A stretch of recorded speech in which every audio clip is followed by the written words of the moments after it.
નમસ્તે વિદ્યાર્થી મિત્રો, કેમ છો બધા? મજામાં ને? બધા મજામાં જ હશો ખરું ને? આજે આપણે દ્વિતીય વિશ્વયુદ્ધ માટેના જે જવાબદાર પરિબળ છે અથવા તો એના કારણો પણ કહી શકીએ એના વિશે આપણે ચર્ચા કરવાની છે. પરંતુ એ પહેલા આપણે ગયા લેક્ચરમાં વાત કરી હતી ફાસીવાદ, નાઝીવાદ, લશ્કરવાદ, બરાબર, અને વૈશ્વિક મહામંદી. વૈશ્વિક મહામંદી એટલે શું? તો કે આખા વિશ્વની અંદર એક અફડાતફડી મચી ગઈ હોય, ધંધા રોજગાર છે ઠપ થઈ ગયા હોય, લોકો કોઈ પણ કામ મળે, કોઈ પણ વેતન એમને મળે છતાં એ કામ કરવા તૈયાર હોય પરંતુ એને કામ ન મળતું હોય. જે લેણદેણ છે એ લેણદેણની અંદર આપણને ઘટાડો જોવા મળે, ખરીદ વેચાણમાં ઘટાડો જોવા મળે. આ બધી જે પરિસ્થિતિ છે એને આપણે મંદી કહી શકીએ, જે માહોલમાંથી અત્યારે આપણે પસાર થઈ રહ્યા છીએ. બરાબર, અત્યારે પણ આપણને મંદીનો માહોલ જોવા મળે છે. શા માટે? અત્યારે કારણભૂત છે કોરોના.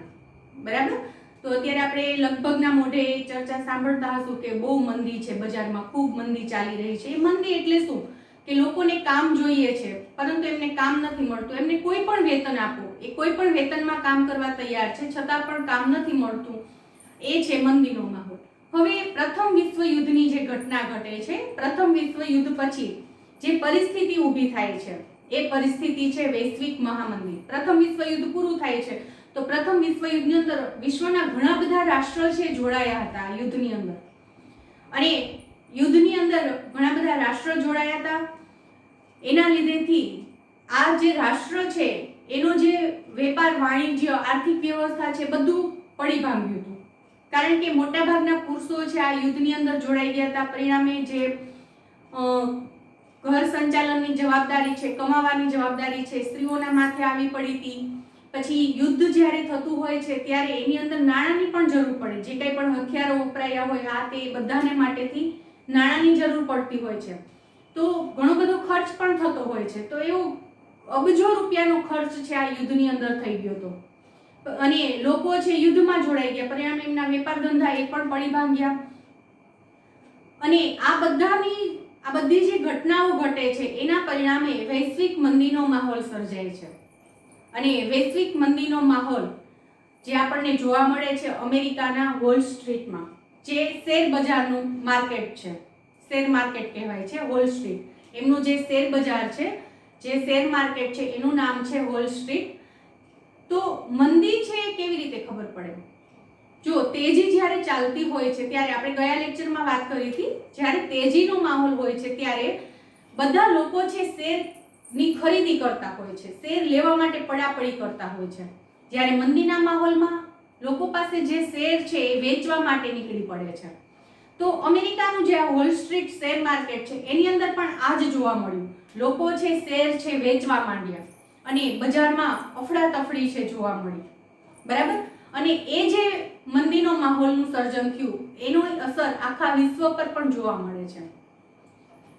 હવે તમને એમ થાય કે અમેરિકાનું જે આ શેર બજાર છે એને તો વોલ સ્ટ્રીટ કહેવાય. એવી જ રીતે આપણા ભારતની અંદર પણ શેર બજાર છે, શેર માર્કેટ છે. એનું નામ શું છે? ખ્યાલ છે તમને બધાને? એનું નામ છે દલાલ શેર માર્કેટ. બરાબર, જે મુંબઈની અંદર આવેલું છે. દલાલ માર્કેટ તરીકે ઓળખવામાં આવે છે શેર બજારને. હવે આપણે વાત કરી રહ્યા છીએ દ્વિતીય વિશ્વયુદ્ધ માટેના જવાબદાર પરિબળો અને અથવા તો એને એમ પણ કહી શકાય કે એમના કારણો.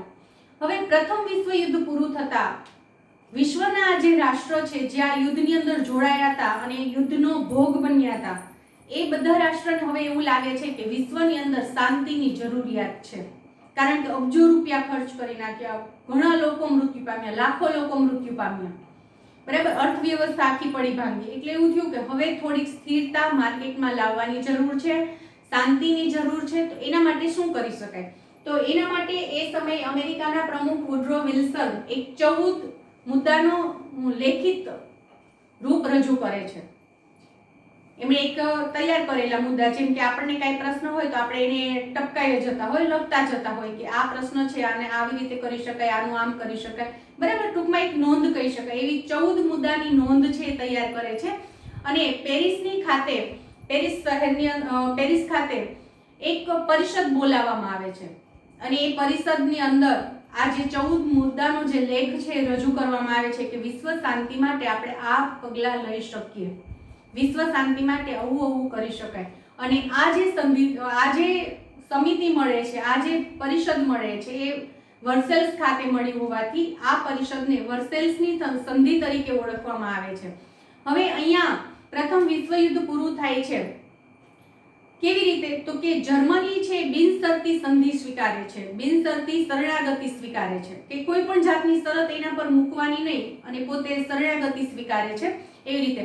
પરંતુ અહીંયા જે પેરિસ ખાતે વર્સેલ્સ ખાતે જે પરિષદ આખી મળે છે, ઘણા બધા રાષ્ટ્ર એકત્રિત થાય છે, એની અંદર પ્રથમ વિશ્વયુદ્ધ માટે જર્મનને જવાબદાર ઠેરવવામાં આવે છે. પ્રથમ વિશ્વયુદ્ધ થયું છે એની પાછળ જર્મન છે જવાબદાર છે અને આ યુદ્ધના દંડ પેટે એને એમનું જે ચલણ છે પાઉન્ડ, એ પાઉન્ડ 6.5 અબજ પાઉન્ડ છે એમને યુદ્ધના દંડ પેટે ચૂકવવામાં ફરજ પાડવામાં આવે છે. જર્મન એના માટે તૈયાર નહોતું, જર્મનને આ સ્વીકાર્ય જ નહોતું, પરંતુ ના છૂટકે એમને આ સ્વીકારવું પડે છે. એ ઉપરાંત એમનો જે રૂહર પ્રાંત છે, એકદમ સમૃદ્ધ પ્રાંત, એ સમૃદ્ધ પ્રાંત પડાવી લેવામાં આવે છે અને એમનો જે એકદમ સમૃદ્ધ પ્રાંત, એવો ખનિજ જ્યાંથી ખૂબ વિપુલ પ્રમાણમાં ખનિજ મળતી એવો જે પ્રાંત છે એ 15 વર્ષ માટે ફ્રાન્સને આપી દેવામાં આવે છે. એમાંથી 15 વર્ષ માટે ફ્રાન્સ છે એમાંથી ખનિજ સંપત્તિ જે કાંઈ મળે એ પોતે ઉપયોગ કરી શકે. પછી રૂહાન નદી જે છે એ નદી આંતરરાષ્ટ્રીય જળમાર્ગ માટે ખુલ્લી મૂકવામાં આવે છે. બરાબર, આ એમના માટે અન્યાયી સંધિ હતી. બરાબર, પોતાની ઈચ્છા ન હોવા છતાં પણ આ જે મુદ્દા એમની સામે મૂકવામાં આવે એ મુદ્દા એમને સ્વીકારવા પડે છે. હવે એ એક કારણ ગણાય છે દ્વિતીય વિશ્વયુદ્ધ માટેનું.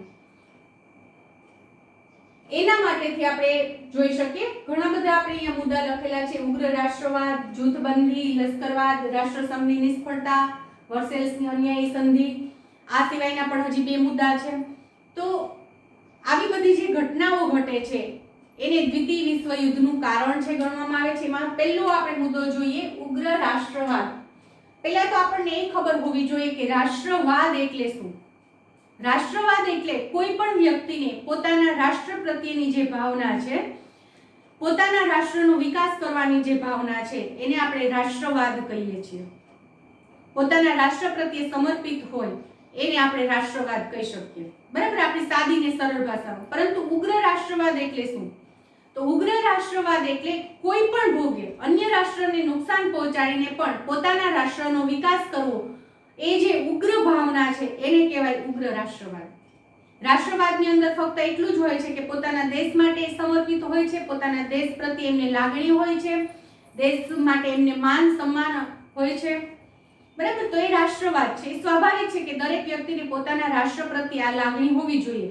પરંતુ ઉગ્ર રાષ્ટ્રવાદ એટલે અન્ય રાષ્ટ્રના ભોગે પોતાના રાષ્ટ્રનો વિકાસ કરવો, એ જે ભાવના છે એ ઉગ્ર રાષ્ટ્રવાદ છે. તો અહીંયા જર્મનીની અંદર પણ આ ઉગ્ર રાષ્ટ્રવાદની ભાવના છે જોવા મળે છે. શા માટે? તો એના માટે વર્સેલ્સની જે અન્યાયી સંધિ છે એ જવાબદાર છે. હિટલર નામની જે વ્યક્તિ છે, આપણે નાઝીવાદની અંદર વાત કરી હતી કે એડોલ્ફ હિટલર, જે પ્રથમ વિશ્વયુદ્ધ વખતે એક સૈનિક હતો અને પછી પ્રથમ વિશ્વયુદ્ધ પૂરું થતા એક પોતે જર્મનને ન્યાય અપાવવા માટે એક શાસક વ્યક્તિ બને છે. કોઈ પણ ભોગે એ જર્મનનો જે માનભંગ થયો છે એ ફરી પાછું માન સન્માન મેળવવા માટે, જર્મનને આગળ વધારવા માટે પોતે નેતાગીરી સ્વીકારે છે, એડોલ્ફ હિટલર. બરાબર, તો આ હિટલર છે એ શું કરે છે? હિટલર છે જર્મનના લોકોને એકત્રિત કરે છે બધાને અને પોતાના રાષ્ટ્રને જે અન્યાય થયો છે એ અન્યાયનો બદલો લેવા માટે પ્રજાને તૈયાર કરે છે. અને એના માટે હિટલર છે ઓસ્ટ્રિયા અને ચેકોસ્લોવેકિયા એના પર આક્રમણ કરી અને એને કબજે કરે છે. ત્યાર પછી એ જ પરિસ્થિતિ ઇટાલીમાં પણ જોવા મળે છે. ઇટાલીને પણ અન્યાય થયો હતો. તો હવે પ્રશ્ન એ છે, ઇટાલી છે એ તો પ્રથમ વિશ્વયુદ્ધની અંદર મિત્ર રાષ્ટ્રના પક્ષે હતું, તો પછી ઇટાલી છે દ્વિતીય વિશ્વયુદ્ધ માટે શા માટે તૈયારી કરે છે? તો એનું કારણ છે કે પ્રથમ વિશ્વયુદ્ધની અંદર જે મિત્ર રાષ્ટ્રના પક્ષે જોડાયા હતા એ બધા રાષ્ટ્ર છે એ આજે પ્રથમ વિશ્વયુદ્ધની અંદર શરણાગતિ સ્વીકારનારા જે રાષ્ટ્ર છે એના પર અમુક દંડ મૂકે છે કે અમુક એના પ્રાંત છે પડાવી લે છે, આ તે બધું વગેરે વગેરે. તો ઇટાલી છે ઇટાલીને એમાંથી કોઈ પણ પ્રદેશનો લાભ નથી મળતો. ઇટાલી છે પ્રથમ વિશ્વયુદ્ધની અંદર જોડાયું મિત્ર રાષ્ટ્રના પક્ષે, તો એને પણ કરોડ અબજો રૂપિયાનું નુકસાન થયું હતું. એમના ઘણા બધા લાખોની સંખ્યામાં સૈનિકો છે માર્યા ગયા હતા. એટલે કે આર્થિક રીતે ઇટાલીને ઘણી નુકસાની થઈ હોવા છતાં પણ એની નુકસાનીના ભરપાઈ પેટે એમને કોઈ પણ જાતનો લાભ છે આપવામાં નથી આવતા વર્સેલ્સની સંધિમાં. એટલે ઇટાલીનો પણ સમાન ભંગ થયો હતો અને પરિણામે ઇટાલીની અંદર બેનિટો મુસોલિની નામનો જે વ્યક્તિ છે ફાસિસ્ટ પક્ષની સ્થાપના કરે છે. એનો પણ એક જ હેતુ હતો, પોતાના રાષ્ટ્રને જે અન્યાય થયો છે, પોતાની પ્રજાને જે અન્યાય થયો છે, પ્રજાને ન્યાય અપાવવો છે, પોતાના રાષ્ટ્રને ન્યાય અપાવવો છે. અને એટલા માટેથી એ દ્વિતીય વિશ્વયુદ્ધ તરફ આગળ વધે છે અથવા તો દ્વિતીય વિશ્વયુદ્ધની તૈયારી કરે છે એમ પણ કહી શકાય. એટલે કે ઇટાલીમાં મુસોલિની, એવી જ રીતે એશિયામાં જાપાન છે શા માટે દ્વિતીય વિશ્વયુદ્ધની તૈયારીમાં લાગી જાય છે? કારણ કે જાપાનને પણ અન્યાય થયો હતો. જાપાનને ઇંગ્લેન્ડ અને અમેરિકાની સરખામણીમાં નૌકાદળ છે 35% ઓછું રાખવાનું. માની લો કે જસ્ટ મેં તમને ગયા લેક્ચરમાં એક્ઝામ્પલ આપ્યું હતું કે ઇંગ્લેન્ડ અને અમેરિકા એ 100 સૈનિક રાખતા હોય તો જાપાન છે 35 રાખી શકે. બરાબર, 35% જ રાખવાનું એમને સૈન્ય.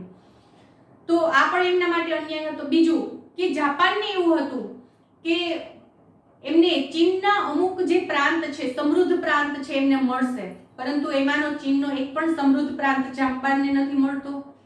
ત્યાર પછી કે રાષ્ટ્રસંઘની અંદર જાપાનને કાયમી સભ્યપદ જોઈતું હતું, એ કાયમી સભ્યપદ એમને મળતું નથી. આ બધા કારણો છે જાપાનને એવું લાગે છે કે એમને પોતાની સાથે અન્યાય થયો છે. પરિણામે જાપાન છે લશ્કરવાદ તરફ આગળ વધે છે. લશ્કરવાદ એટલે લશ્કરી તાકાત વધારવી, સાદી ને સરળ ભાષામાં કહીએ તો એ પોતાની લશ્કરી તાકાત વધારવામાં લાગી જાય છે. બરાબર, પછી આ થયું ઉગ્ર રાષ્ટ્રવાદની ભાવના. પછી બીજો ટોપિક આવે છે એમાં જૂથબંધી. દ્વિતીય વિશ્વયુદ્ધ માટે જવાબદાર પરિબળ છે જૂથબંધી છે. જૂથબંધી એટલે શું?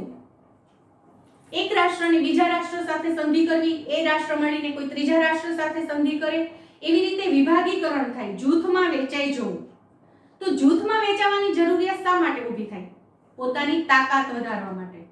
બરાબર, અને આ પ્રશ્ન ક્યારે આવે કે મારે મારી તાકાત વધારવી છે, મારે મારું જૂથ બનાવવું છે? કારણ કે જ્યારે વ્યક્તિના મનમાં ભય હોય છે, કોઈ શંકા કુશંકા હોય છે, અસલામતીની ભાવના હોય છે, ત્યારે આ પરિસ્થિતિ ઘટે છે. અને પ્રથમ વિશ્વયુદ્ધ પછી રાષ્ટ્રસંઘની નિમણૂક તો થઈ, રાષ્ટ્રસંઘની રચના તો થઈ, પરંતુ પ્રશ્ન એ આવે છે કે રાષ્ટ્રસંઘ થયું તો ખરા, પરંતુ આ બધા રાષ્ટ્રોની અંદર રાષ્ટ્રસંઘમાં જોડાયેલા રાષ્ટ્રમાં ક્યાંક ને ક્યાંક ભય, શંકા, કુશંકા, અસલામતીની ભાવના આજે પણ જોવા મળતી હતી. પરિણામે આ બધા છે જૂથબંધી તરફ આગળ વધ્યા. એક રાષ્ટ્રએ બીજા રાષ્ટ્ર સાથે, બીજાએ ત્રીજા સાથે, એવી રીતે જૂથબંધી શરૂ કરી. જેમ કે આપણે જોઈ શકીએ છીએ પ્રથમ વિશ્વયુદ્ધ પછી ભય, શંકા અને અવિશ્વાસનું વાતાવરણ જૂથબંધી માટે જવાબદાર છે. તો કોને ભય હતો? ફ્રાન્સને જર્મનીનો ભય સતત સતાવતો હતો. શું કામ? ફ્રાન્સ શું કામ જર્મનીથી ડરતું હતું? કારણ કે જર્મનીનો જે સમૃદ્ધ ખનિજ પ્રાંત હતો, જ્યાંથી ખનિજ વિપુલ પ્રમાણમાં મળતું હતું, એવો પ્રાંત 15 વર્ષ માટે ફ્રાન્સને સોંપી દેવામાં આવ્યો હતો. એની જે ઉપજ મળે, એમાંથી જે ઇન્કમ થાય, એ 15 વર્ષ સુધી ફ્રાન્સને લેવાની હતી. એટલે ફ્રાન્સને સતત જર્મનીથી ભય લાગતો હતો. પછી બેલ્જિયમ, પોલેન્ડ, રૂમાનિયા, ચેકોસ્લોવેકિયા એ બધાની સાથે પરિણામે ફ્રાન્સ મૈત્રી કરે છે. મૈત્રી કરે છે એ શું કામ? કારણ કે જો આ યુદ્ધની પરિસ્થિતિ ઊભી થાય તો આ બધા રાષ્ટ્રો છે એમને સાથ સહયોગ આપે, સહકાર આપે, એના માટેથી. પછી ઇંગ્લેન્ડ અને ફ્રાન્સનું લોકશાહીવાળું જૂથ, એની રચના થાય છે. બીજું એક જૂથ રચાય છે જેમાં ઇંગ્લેન્ડ અને ફ્રાન્સ એ લોકશાહી જૂથની રચના કરે છે. પછી જર્મનીની રશિયા સાથે બિન આક્રમક સંધિ. જર્મની છે રશિયા સાથે સંધિ કરે છે. કેવી? બિન આક્રમક સંધિ, એકબીજા સાથે આક્રમણ નહીં કરવાનું, એવી બિન આક્રમક સંધિ કરે છે. ઇટાલી, ચેકોસ્લોવેકિયા, યુગોસ્લાવિયા, રૂમાનિયા, હંગેરી, ગ્રીસ, તુર્કી અને ઓસ્ટ્રિયા સાથે કરાર કરે છે. તો ઇટાલી છે આ બધા રાષ્ટ્રોની સાથે કરાર કરે છે, એટલે કે સંધિ કરે છે. પરિણામે આપણે જોઈ શકીએ હાઇલાઇટ પર 3 આવે છે: જાપાન, ઇટાલી અને જર્મની. ઇટાલીનું રોમ, જર્મનીનું બર્લિન અને જાપાનનું ટોક્યો. અને આ 3 રાષ્ટ્ર છે એ સંયુક્ત સંધિ કરે છે. પરિણામે રોમ, બર્લિન, ટોક્યો ધરી રાષ્ટ્ર એવી રીતે ઓળખાય છે. એટલે કે ઇટાલી, જર્મની અને જાપાન એ ધરી રાષ્ટ્ર, ફરી પાછું ધરી રાષ્ટ્ર, અને બીજા અમુક રાષ્ટ્ર છે મિત્ર રાષ્ટ્રના પક્ષે જોડાયા. ફરી પાછા 2 પક્ષ ઊભા થયા, મિત્ર રાષ્ટ્ર અને ધરી રાષ્ટ્ર. ધરી રાષ્ટ્ર રોમ, બર્લિન, ટોક્યો આજે પણ રોમ, બર્લિન, ટોક્યો તરીકે ઓળખાય છે, જે જૂથબંધી છે. રોમ, બર્લિન, ટોક્યો જૂથબંધી. બરાબર. પછી આવે છે લશ્કરવાદ, જે હમણાં જ વાત કરી. લશ્કરવાદ એટલે પોતાની લશ્કરી તાકાતને વધારવી. શા માટે લશ્કરી તાકાત વધારવી પડે? કે તમને અન્ય કોઈ રાષ્ટ્રથી ભય લાગતો હોય ત્યારે તમે તમારી લશ્કરી તાકાત વધારો છો. રાષ્ટ્રસંઘની અંદર એ સ્પષ્ટ કરવામાં આવ્યું હતું કે લશ્કરી તાકાત છે બધાએ સીમિત રાખવાની. લશ્કર છે એ સીમિતમાં રાખવાનું, એની પાછળ ખર્ચ નહીં કરવાનો વધારે. છતાં પણ આ બધા જે અન્યાય પામેલા જે રાષ્ટ્ર છે પોતાના રાષ્ટ્રની સલામતીના બહાના નીચે પોતાની લશ્કરી તાકાતમાં વધારો કરવામાં લાગી જાય છે. લશ્કરવાદની અંદર શું છે? અમુક રાષ્ટ્ર છે ફરજિયાત લશ્કરી તાલીમ આપે છે પોતાના દેશના લોકોને. જો ઘણા બધા રાષ્ટ્ર એવા હોય છે કે જેની પાસે માનવધન ઓછું હોય, એટલે કે એમના દેશની વસ્તી ઓછી હોય, તો એ રાષ્ટ્ર છે એની સામે માની લો કે બહુ મોટી વિશાળ વસ્તીવાળો દેશ છે, એ યુદ્ધમાં જોડાય છે, આક્રમણ કરે છે, તો એની સામે કેવી રીતે ટકી શકવું? તો પોતાના દેશના નાગરિકોને ફરજિયાત લશ્કરી તાલીમ, ફરજિયાત એમણે લશ્કરી તાલીમ મેળવવાની. તો એના માટે અમુક રાષ્ટ્ર છે આ પદ્ધતિ દાખલ કરે છે. એની અંદર જાપાન પણ હતું કે ફરજિયાત લશ્કરી તાલીમ દરેકે લેવાની છે, એટલે જ્યારે પણ આવી યુદ્ધની પરિસ્થિતિ ઊભી થાય ત્યારે દેશના તમામ નાગરિક છે યુદ્ધની અંદર જોડાઈ શકે. પછી નૌકાદળ, હવાઈદળ અને ભૂમિદળમાં વધારો કરવો. અમુક રાષ્ટ્રોએ પોતાનું નૌકાદળ, હવાઈદળ, ભૂમિદળમાં વધારો છે શરૂ કરી દીધો. આ દળ એટલે સૈનિકો, બરાબર. એની અંદર વધારો કર્યો કે જે હવાઈદળ એટલે કે આપણા જે હવાઈ જહાજો જેને આપણે કહીએ છીએ, એરોપ્લેન, વિમાન, આ બધા જે સાધનો છે એની અંદર જે સૈન્ય તરીકે જોડાતા હોય એ. પછી નૌકાદળ એટલે કે આપણો જે સમુદ્ર છે, દરેક રાષ્ટ્રને લગભગ સમુદ્ર પ્રાપ્ત થયો હોય છે અમુક રાષ્ટ્રને બાદ કરતા. તો એમાં પણ સીમા છે નક્કી કરેલી હોય છે કે આટલાથી આટલી સીમા છે આ રાષ્ટ્રોને મળી છે, આટલી આ દરિયાઈ સીમાએ આટલી આ રાષ્ટ્રને મળી છે. તો ત્યાં પહેરેદાર હોય છે, ત્યાં પણ રક્ષણ કરવામાં આવતું હોય છે. કારણ કે ઘણી વખત એવું બનતું હોય કે આ જળમાર્ગેથી પણ આક્રમણ છે થતું હોય, તો ત્યાં પણ આવા નાવિકો છે જે લશ્કરમાં જોડાય, તાલીમ લીધેલા જે સૈનિકો છે રાખવામાં આવતા હોય છે. નૌકાદળ, ભૂમિદળ, જેની અંદર તો તમને ખ્યાલ જ છે કે ભૂમિદળની અંદર જે સૈનિકો મિલિટરી આ તે વગેરે કામ કરતા હોય છે. તો નૌકાદળ, હવાઈદળ અને ભૂમિદળમાં વધારો કરવામાં આવે છે. પછી શસ્ત્રીકરણ. લશ્કરી સ્પર્ધામાં ઇંગ્લેન્ડ અને ફ્રાન્સ એની તુલનામાં જાપાનની લશ્કરી તાકાત વધારી.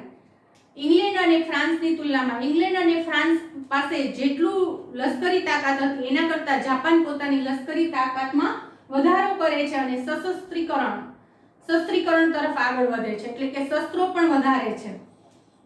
તો આ થયું લશ્કરવાદ. પછી જોઈએ રાષ્ટ્રસંઘની નિષ્ફળતા. હવે પ્રથમ વિશ્વયુદ્ધના અંતે વિશ્વની અંદર શાંતિ સ્થાપી શકાય એ હેતુથી રાષ્ટ્રસંઘની સ્થાપના કરવામાં આવી હતી, પણ એ રાષ્ટ્રસંઘ નિષ્ફળ જાય છે. શા માટે? તો પહેલું કારણ તો એ છે કે રાષ્ટ્રસંઘની પાસે સૈન્ય નહોતું, બરાબર, લશ્કર નહોતું. કારણ કે એમની પાસે પણ એમનું લશ્કર હોય, તો એ લશ્કર નહોતું એમની પાસે, એમનું સૌપ્રથમ કારણ છે. બીજું, અને એના લીધેથી રાષ્ટ્રસંઘ છે સર્વોપરી સંસ્થા નથી બની શકતી, બરાબર.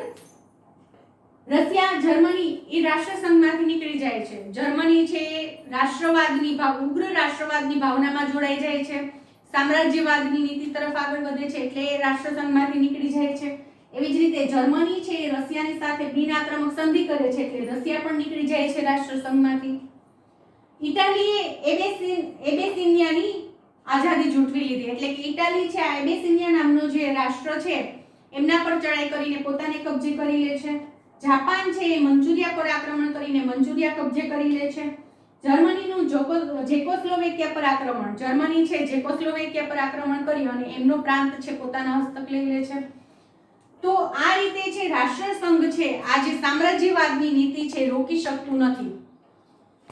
જે આ રાષ્ટ્ર છે રાષ્ટ્રને રાષ્ટ્રનો જે વિસ્તાર કરવાની જે ભાવના છે એ રોકી શકતું નથી. એટલે એક રાષ્ટ્ર બીજા રાષ્ટ્ર પર આવી રીતે ચડાઈ કરતું જાય છે. પોતપોતાના નજીકના જે પ્રદેશો હોય, પોતાના રાષ્ટ્રથી નબળા રાષ્ટ્ર હોય એના પર યુદ્ધ કરી ચડાઈ કરીને પોતાના પક્ષમાં કરી લે છે. તો એ છે રાષ્ટ્રસંઘની નિષ્ફળતા. પછી વર્સેલ્સની અન્યાયી સંધિ, એ તો તમને ખબર જ છે. વર્સેલ્સની અન્યાયી સંધિ, જર્મનને અન્યાય થયો હતો, ઇટાલીને અન્યાય થયો હતો, જાપાનને અન્યાય થયો હતો. કારણ કે જર્મન છે બિનશરતી શરણાગતિ સ્વીકારે છે, છતાં પણ એમને યુદ્ધના પ્રથમ વિશ્વ યુદ્ધ માટે જવાબદાર ઠેરવવામાં આવે છે. 6.5 અબજ પાઉન્ડનો યુદ્ધદંડ ભરવો પડે છે. રૂહાઇન નદી જે આંતરરાષ્ટ્રીય જળમાર્ગ માટે ખુલ્લી મૂકવી પડે છે. એમનો સમૃદ્ધ પ્રાંત છે સમૃદ્ધ પ્રાંત પડાવી લેવામાં આવે છે. એમનો ખનિજ, જ્યાંથી ખનિજ સંપત્તિ વિપુલ પ્રમાણમાં મળે છે, એ પ્રાંત 15 વર્ષ માટે ફ્રાન્સને આપી દેવામાં આવે છે. ઇટાલી છે એ પ્રથમ વિશ્વ યુદ્ધની અંદર મિત્ર રાષ્ટ્ર પક્ષે હતું, એટલે કે ઇટાલીને પણ એમાં ફાયદો થવો જોઈએ. ઇટાલીને કોઈ પણ ફાયદો નથી થતો અને એમના પ્રથમ વિશ્વ યુદ્ધની અંદર ઇટાલી જોઈન્ટ થયું એટલે એમને પણ લગભગ 12 અબજ જેટલો ખર્ચ થયો હતો પ્રથમ વિશ્વ યુદ્ધની અંદર. એમના લાખો સૈનિકો મૃત્યુ પામ્યા હતા. એટલે એમને પણ આર્થિક નુકસાની છે વેઠવી પડી હતી. એમનું માનવ ધન છે એ પણ ગુમાવવું પડ્યું હતું એમણે, કારણ કે લશ્કરની અંદર જે સૈનિક જોડાય છે એમનું એ સંપત્તિ કહેવાય છે, તો એ માનવ ધન છે એમનું, એ પણ ગુમાવવું પડ્યું હતું. છતાં પણ એના પ્રમાણમાં એમને કોઈ લાભ આપવામાં ન આવ્યો. જાપાનને રાષ્ટ્રસંઘની અંદર કાયમી સભ્યપદ જોઈતું હતું. ચીનનો અમુક પ્રાંત એમને મળશે એવી એમને અપેક્ષા હતી, એ પણ નથી મળતો. બરાબર. તો આ ઘણા બધા કારણો છે ભેગા થાય છે અને એ વર્સેલ્સની અન્યાયી સંધિ તરીકે ઓળખાય છે અને એના લીધેથી આ ઉગ્ર રાષ્ટ્રવાદની ભાવના છે જોર પકડે છે. બરાબર. હવે ત્યાર પછીનો ટોપિક જોઈએ. ત્યાર પછી છે એડોલ્ફ હિટલરની સામ્રાજ્યવાદી મહત્વાકાંક્ષા. એ પણ પ્રથમ વિશ્વ યુદ્ધ માટે મહત્વનું પરિબળ અથવા તો કારણ ગણાય છે. 12 માર્ચ 1938 જર્મન સેના સાથે ઓસ્ટ્રિયામાં હિટલર છે પ્રવેશ કરે છે અને ઓસ્ટ્રિયા પર કબજો મેળવે છે. ત્યાર પછી મ્યુનિચ સંમેલન થાય છે. એ મ્યુનિચ સંમેલન પછી 1 ઓક્ટોબર 1938 એટલે કે 1 ઓક્ટોબર 1938 ના રોજ જેકોસ્લોવેકિયા પર કબજો કરે છે. ત્યાર પછી માર્ચ 1939 લિથુઆનિયાના મેમેલ બંદર પર કબજો કરે છે. એટલે કે હિટલર છે એ સામ્રાજ્યવાદી જે એમની નીતિ છે એ નીતિનો ફેલાવો કરે છે અને એક પછી એક આ રાષ્ટ્ર છે એ કબજે કરતો જાય છે. એ પણ એના માટે દ્વિતીય વિશ્વ યુદ્ધ માટે મહત્વનું કારણ ગણી શકાય. ત્યાર પછી એનું અગત્યનું કારણ કહી શકાય તો એ છે જર્મનીનું પોલેન્ડ પર આક્રમણ. પોલેન્ડ છે શાંત હતું અને જર્મની છે પોલેન્ડ પર આક્રમણ કરે છે. એટલે આપણે કહીએ છીએ ને કે શાંત પાણી હોય અને એની અંદર જો તમે પથ્થર ફેંકો તો એમાં વમળ ઉત્પન્ન થાય. પોલેન્ડ શાંત હતું અને જર્મન છે એને સળી કરવા જાય છે, એટલે કે એના પર આક્રમણ કરે છે અને એ આક્રમણ 1 સપ્ટેમ્બર 1939ની રોજ વહેલી સવારે પોલેન્ડ પર આક્રમણ થાય છે અને એની સાથે જ દ્વિતીય વિશ્વ યુદ્ધના મંડાણ થાય છે. દ્વિતીય વિશ્વ યુદ્ધની ચિનગારી ફાટી નીકળે છે. એ સમયે બ્રિટન અને ફ્રાન્સ છે એ જર્મનીને કહે છે કે આ યુદ્ધ છે તમે બંધ કરી દો, પણ જર્મની એમની અવગણના કરે છે. પરિણામે બ્રિટન અને ફ્રાન્સ એ પણ દ્વિતીય વિશ્વ યુદ્ધની અંદર ઝંપલાવે છે અને એ સાથે જ દ્વિતીય વિશ્વ યુદ્ધના મંડાણ થાય છે અને દ્વિતીય વિશ્વ યુદ્ધની શરૂઆત થાય છે. પછી ધીમે ધીમે જે રાષ્ટ્ર આની અંદર ભાગ નથી લેતા હોતા એ રાષ્ટ્રની ઉપર પણ આક્રમણ ચડાઈ બધું કરવામાં આવે છે. એટલે ધીમે ધીમે ઘણા બધા રાષ્ટ્ર છે ફરી પાછા દ્વિતીય વિશ્વ યુદ્ધની અંદર જોડાય છે. પરિણામે ફરી પાછા બે પક્ષ ઊભા થાય છે, મિત્ર રાષ્ટ્ર અને ધરી રાષ્ટ્ર. બરાબર. તો આ રીતે દ્વિતીય વિશ્વ યુદ્ધ એ પ્રથમ વિશ્વ યુદ્ધના અંતે જ એક ડામેલી ચિનગારી હતી એમ કહી શકાય. પ્રથમ વિશ્વ યુદ્ધ પૂરું થયું ત્યારે લોકોના મનમાં જે એમનો જે રોષ હતો એ રોષ છે એ લોકોએ દબાવી રાખ્યો હતો અને પોલેન્ડ પર આક્રમણની સાથે જ આ રોષ છે ફાટી નીકળે છે અને વિશ્વની અંદર દ્વિતીય વિશ્વ યુદ્ધ શરૂ થાય છે. અહીંયા આપણે આ ટોપિક છે એ પૂરો કરીએ છીએ. નેક્સ્ટ લેક્ચરમાં નવા ટોપિક સાથે ફરી મળીશું.